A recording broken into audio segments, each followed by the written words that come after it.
US foreign policy is also infamous for its duplicity.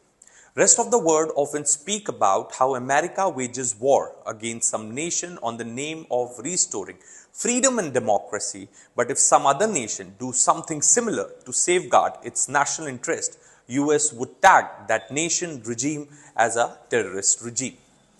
Indian policymakers for the longest time have been skeptical about India's growing ties with United States.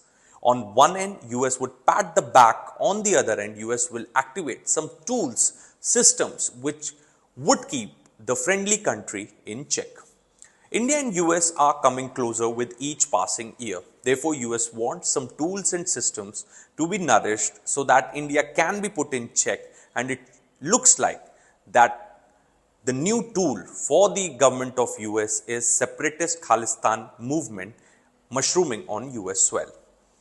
Where US was preparing to welcome Quad leaders in Delaware for Quad Summit, the other wing of US, which is also popularly known as Deep State, was also preparing ground to keep India in check.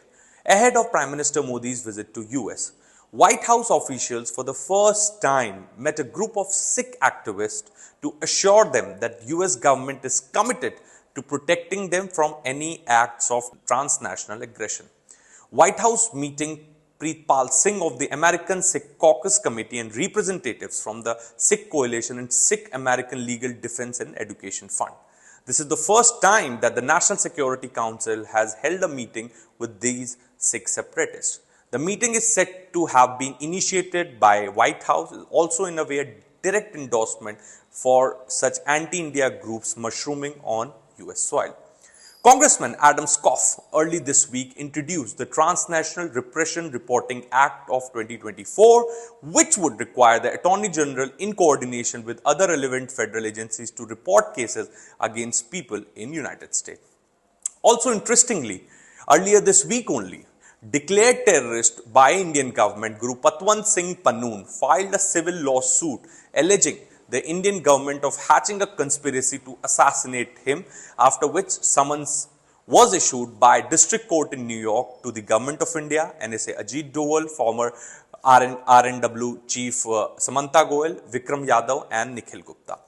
Foreign Secretary Vikram Misri, on being asked about summons by US court, says, and I quote, "These are completely unwarranted and unsubstantial imputations," unquote.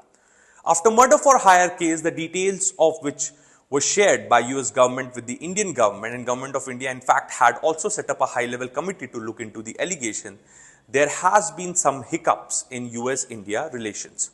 This case has impacted US-India relations to an extent. This visit of Prime Minister Modi to US was the first time when Biden and Modi had met and differences could have been ironed out. But instead of the recent development, which shows America did not want to iron out the differences. On the contrary, America wants these issues to live and flourish. Many experts say before the visit of Modi, such developments took place to give message to India that no compromise on the issue of Sikh separatists. NSA Ajit Doval, against whom summons was issued by the US court, did not travel with PM Modi to US. Sources in Government of India tell CNN News 18 that due to elections in Jammu and Kashmir and other domestic commitments, he couldn't travel.